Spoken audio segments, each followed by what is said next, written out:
Massoma, aujourd'hui encore, c'est par Joe Xiabe et par Zulu Lasson que nous allons toujours pénétrer dans Kalatambal et le seul et unique récit manifesté en cette époque pour ceux qui doivent recevoir. Donc aujourd'hui, nous allons nous rendre à la page 517 dans le livre de Wonja, prise de contact et vision du futur, celui dont ils vont nommer dans leur récit trafiqué sous le nom d'Esaïe. Mais ici, c'est Wonja qui veut dire la liberté. Donc prise de contact, pourquoi? Parce que c'était un puissant Mutopeda Mundi qui a eu à voir des choses qui devaient se manifester par rapport à son futur et qui a eu à avertir ses frères et sœurs de race, puisque lui-même il était noir. Ça n'a rien à voir avec leur récit trafiqué. Donc ici, nous allons lire dans le chapitre 29, au verset 8 à 14. Et par rapport au début du chapitre ici, on va faire allusion à Ngilapa. Donc Ngilapa, c'est une cité qui a été connue que Tondo, le puissant Tondo, celui dont ils vont dire qu'il s'appelait David, qu'il avait connu. Donc dans cette ville, il s'est manifesté des choses abominables et forcément, qui dit hors la loi, dit sentence. Donc Mundima Beko qui s'est dit va se manifester spirituellement pour accomplir le jugement, une sorte de jugement, une sorte de châtiment. Et cela forcément va se matérialiser même dans le physique, dans le visible. Donc le titre du passage que nous allons lire, c'est aveuglement et ivresse. Aveuglement et ivresse. Donc ici, ça va concerner les non-initiés, puisque les initiés, eux, ne sont plus hors la loi, ne sont pas hors la loi. Donc l'aveuglement, c'est quoi? C'est un manque de discernement par passion. C'est une obstination. C'est être sans examen, sans réflexion et de se conduire en aveugle. L'ivresse, c'est un état d'exaltation des facultés mentales résultant de l'absorption en grande quantité de boissons alcoolisées. État d'exaltation psychique provoqué par une passion. Donc, il y a la passion qui revient. Et c'est un ravissement de l'âme. On nous dit ici, c'est un ravissement de l'âme. Au verset 8, il est dit, comme celui qui a faim rêve qu'il mange, puis s'éveille, virgule, l'estomac vide, virgule. Et comme celui qui a soif rêve qu'il boit, puis s'éveille épuisé et languissant, ainsi en sera-t-il de la multitude des nations des blancs et des sangs mêlés qui viendront attaquer les montagnes sacrées de Wassé. Donc ici, on fait allusion aux montagnes sacrées et beaucoup le savent déjà. Lorsqu'on parle de montagne, lorsqu'on parle de mont, on fait aussi allusion au mont Cameroun. Puisque c'est Mindima, voilà. Mindima Midongo, Mudongoma Mindima et Lumba. La montagne des esprits célestes. Mais ici, on fait allusion à deux peuples, les blancs et les sangs mêlés. En gros, on veut nous faire comprendre que lorsque même ils viendront assiéger cet endroit-là, ça ne sera pas selon ce qu'ils ont rêvé, mais ça sera selon ce qui leur sera permis. Si on entre par rapport même à l'histoire du Cameroun actuel qu'ils vont nommer Cameroun, mais en réalité c'est Douala. Il y a d'abord eu les Allemands, les Anglais, les Français qui sont venus à cet endroit-là pour essayer de prendre cela, jusqu'à vouloir même traiter des alliances avec les autochtones, Douala, les anciens. Mais ça ne s'est pas passé comme ils le voulaient, comme ils avaient rêvé. Verset 9. Soyez stupéfaits et étonnés, point d'exclamation. Fermez les yeux et devenez spirituellement aveugles, point d'exclamation. Ils sont ivres, virgule. Mais ce n'est pas de vin, point virgule. Ils chancellent, virgule. Mais ce n'est pas l'effet des liqueurs fortes, point. Oui. Donc il y a une certaine ivresse, même par rapport à l'invisible, puisque le fait de chanceler, ça veut dire que tu es en perte de repère. Ça veut dire que ta stabilité est déjà atteinte. Et souvenons-nous qu'il y a eu un châtiment qui a été manifesté à ce peuple-là, non initié. Verset 10. Car Mundima Beko qui se dit à retirer la protection sur vous et plusieurs démons d'assoupissement de haut rang vous en possédez, point virgule. Voilà. Donc ici, lorsque ces démons d'assoupissement vont se manifester à quelqu'un, ça va symboliser une certaine forme de mort. Oui. Puisque le fait de dormir, le fait de ne pas être conscient du message, on voit actuellement l'état de Wassé. C'est une certaine forme de mort spirituelle pour beaucoup. Et enfermez vos yeux, les prophètes corrompus. Puis en voilez vos têtes, les voyants corrompus. Oui, puisqu'ils ont le voile de l'antivérité. Ils sont pris par ces démons d'assoupissement pour que eux, ils soient utilisés aussi. Certes, il y a beaucoup qui sont ignorants, mais beaucoup aussi manifestent cela volontairement.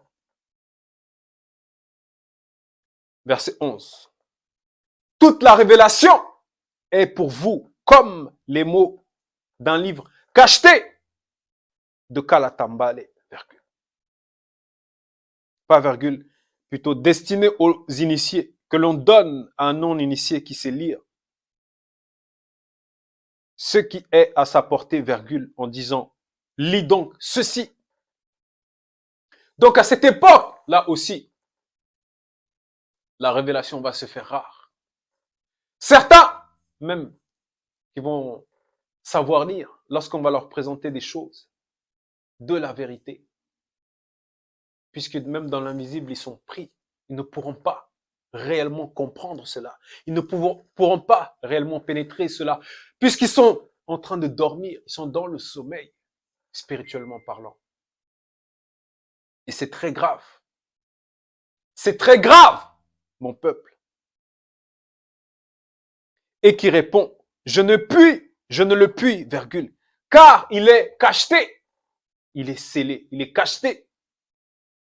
Oui, puisqu'il y a des choses, même dans les temps anciens. Laissons même les temps anciens, même à cette époque, il y a beaucoup de choses que nous ne comprenons pas. Et il n'y a qu'une seule personne qui est habilitée à nous révéler ces choses-là. Que ce soit dans l'invisible ou même visiblement, c'est Zulu Lassan. Il nous a tellement appris de choses sur notre histoire. Il nous a appris des versets clés dans leur soi-disant Bible saint ou bien livre saint. Il nous les a présentés. Voilà, il nous a révélé ces choses. Et même dans Kalatambal, il y a des choses qu'on ne comprend pas. Parce que c'est lui qui est la révélation. Il nous les présente pour qu'on puisse comprendre. Verset 12.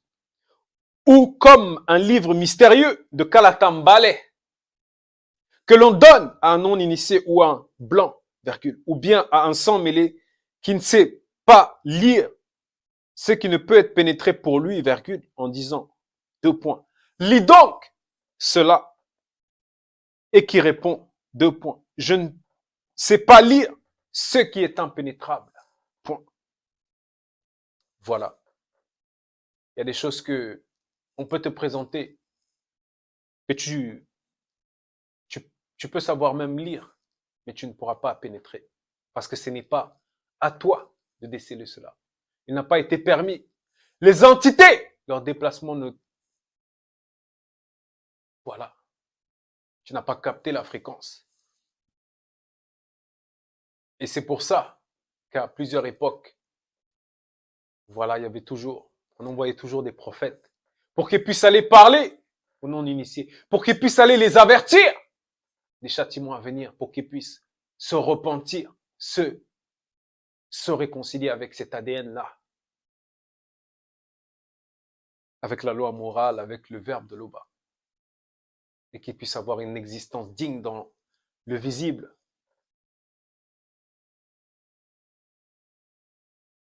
Verset 13. Moutate dit, l'entité dit, deux points. Donc Moutate dit, c'est l'entité qui guide et qui intronise les initiés. Il s'est manifesté depuis le départ, lorsque Mouto a été extirpé de cet endroit mystérieux. Il s'est manifesté pour l'accompagner, pour lui révéler le but de son existence. Moutate dit, l'entité dit, deux points. Quand ce peuple corrompu s'approche pour être enseigné, virgule, il honore Tété de la bouche et des lèvres, point virgule.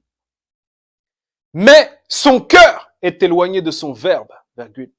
Et la crainte du respect qui lui est dû n'est qu'un précepte de tradition des hommes non initiés blancs et sans mêler. Voilà. La corruption est entrée dans le peuple. Et c'est pour ça que lorsqu'on présente le message à beaucoup, que lorsqu'on leur montre même dans ces livres qu'ils connaissent, voilà. Regarde le livre de la Genèse, regarde tel verset, regarde cela, regarde Jérémie 13, 23, regarde ça. Ils sont corrompus. Donc, ces propos-là, ces paroles-là, c'est comme s'ils étaient anesthésiés. Parce qu'entre leur âme et leur esprit, il y a quelque chose qui ne va pas. Il y a quelque chose qui ne va pas. Parce que la corruption est là. Moutati dit, quand ce peuple corrompu s'approche pour être enseigné, virgule, il honore Tété de la bouche et des lèvres, point virgule. Mais son cœur est éloigné de son verbe, virgule. Et la crainte du respect qui lui est dû n'est qu'un précepte de tradition des hommes non initiés blancs et sans mêler. Lorsque Zulu Lasson va se manifester, beaucoup vont dire, mais d'où lui vient cette connaissance-là? D'autres vont classer cela sous le... vont parler même vont être tribalistes. Oh, il vient de telle tribu, oh, il vient de tel pays, oh, il vient de là. Alors que c'est l'enseignement qu'il apporte. Alors que c'est la vérité qu'il apporte. Verset 14 et dernier verset. C'est pourquoi Mundima Bekok s'est dit frappera ce peuple par des prodiges et des miracles, point virgule. Et la sagesse de ces sages périra, virgule. Donc Mundima Bekok s'est dit c'est l'entité en charge, l'entité des châtiments en charge du domaine de la nature. C'est celle qui va châtier. C'est celle qui va châtier, donner des sentences. Parce que le visible n'a pas été créé pour qu'il y ait le désordre. Et tous ceux qui mettent le désordre, tous ceux qui font le désordre, à un moment ou à un autre, vous serez face à la loi. Que ce soit la loi des hommes ou que ce soit même la loi par rapport au châtiment du Mundima Bekok, c'est dit. Donc Mundima Bekok, c'était à cette époque-là, avait frappé. Frappera. Donc c'était dans le futur. C'est pourquoi Mundima Bekok s'est dit frappera ce peuple par des prodiges et des miracles. Point virgule. Et la sagesse de ces sages périra. Oui, parce que ils vont se dire sages, ces prophètes, ces faux prophètes, ces prophètes corrompus et ces voyants corrompus. Ils vont se dire sages, ils vont se dire qu'ils ont la sagesse, ils vont se dire qu'ils sont habilités à donner des oracles, à donner des enseignements. Et pourtant, eux-mêmes, ils ne sont même pas libérés. Mais ils veulent. C'est comme des aveugles qui vont conduire des aveugles. Donc, ils vont périr. Plutôt, leur sagesse va périr. Et l'intelligence de ces hommes intelligents, selon le visible, disparaîtra. Point. Oui. L'intelligence et la sagesse, avec un S et un I majuscule, nous a été manifesté depuis le grand ordre des choses. Obéboté dit. Et par là, on nous fait comprendre que c'est même hors du temps. C'est même hors du temps, de notre temps à nous. Donc, la sagesse de ceux qui se disent sages selon le visible et leur intelligence, ça va disparaître. Oui, ça va disparaître parce que ça, on peut dire ça comme ça, c'est comme si ça avait pris naissance même dans le visible. Ils vont nous parler de quoi? Ils vont parler toujours des choses charnelles. Oh Jésus, si, Jésus ça, mais de l'autre côté, Jésus, il est qui? Dans quelle demeure? Laissons même le compteur des choses, même dans l'astral. Où sont les traces de Jésus? En tout cas, dans le monde Mamounyenge, même dans le, voilà, dans le jardin d'Éden même. Où sont les traces de ce Jésus? Donc, c'est une réelle prise de conscience concernant l'aveuglement et l'ivresse. Il est temps d'écouter. Il est temps, mon peuple, de revenir de... Bref. Donc, c'était l'exhortation que l'Oba, par la manifestation de son amour, a permis encore en ce jour. Que l'on puisse lire dans Wonja 29, aveuglement et ivresse.